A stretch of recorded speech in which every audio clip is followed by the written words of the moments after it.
Hello, Mr. Alator. My name is Tim Burton, and this is my persuasive speech for Griffin Tech. Today, I want to talk to you guys about the Major League Baseball needing a salary cap. It's pretty crazy that a team can go out there and spend all the money in the world that they want to buy championships. You know, it's worked for the Yankees, which the Yankees is the reason I'm talking about this, because I cannot stand the Yankees. So the Yankees, they go out there and spend $200 million a year to pay players to play on their team. So why do you need a salary cap? Well, the NFL is the best sport in the world. It is the best sport in America, according to CBS Sports, and it only has a yearly salary cap of $128 million. The NFL says you can only spend $128 million on your players. The NHL, National Hockey League, they have a salary cap limit of $56.8 million. So if you go over this $56.8 million, your club gets fined. You have to pay a certain percentage of however much you went over. The NBA, $58.6 million. That's another one of our top sports in America. They don't have any ratings problems. They pay players. We have great players, LeBron James, Kobe Bryant. You don't have to pay them $100 million a year. The Major League Baseball, that's where the problem is.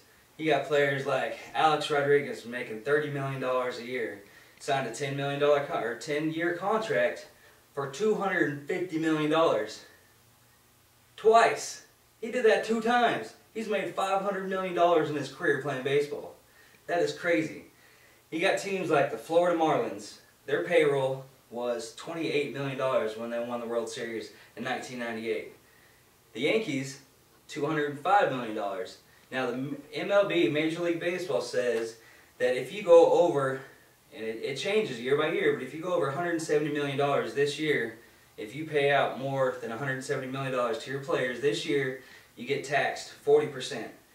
So the Yankees, if their salary, the salaries they pay is $200 million, they're going to pay an extra $50 million on top of that just because they can.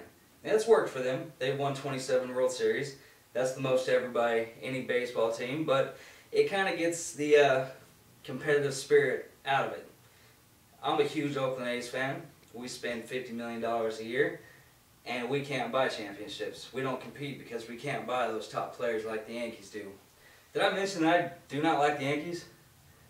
I do not like the Yankees. Don't like them. That's because they can just spend all this money. Baseball does have a little limit. It kind of controls what you can spend. It's called a luxury tax. That's what it says. If you go over it, you pay a luxury tax. Now that money that you pay, that 40% of $200 million, that goes back to baseball. You write MLB, you write the commissioner a check, and they send out the money to the other teams. So the Florida Marlins, they spend $28 million, but they get paid by the Yankees to just sit there and mind their own business. I'm going to spend here, I'm big Hank Steinbrenner. Hank Steinbrenner says, I don't care, I'll spend all the money I want. I can buy championships. He said that. Now, he goes and spends $200 million and just forks a little cash over to the Florida Marlins and says, you just do your part, let me beat you up all year. So that's the problem with baseball. And that's actually hurting baseball. You look at ticket sales, they've gone down over the last 10 years. Based on MLB.com, and you can see that. You go to a game, the games are empty. Their TV revenues hurt. You never see the Braves on TBS anymore. The Braves used to be the staple of America, America's team.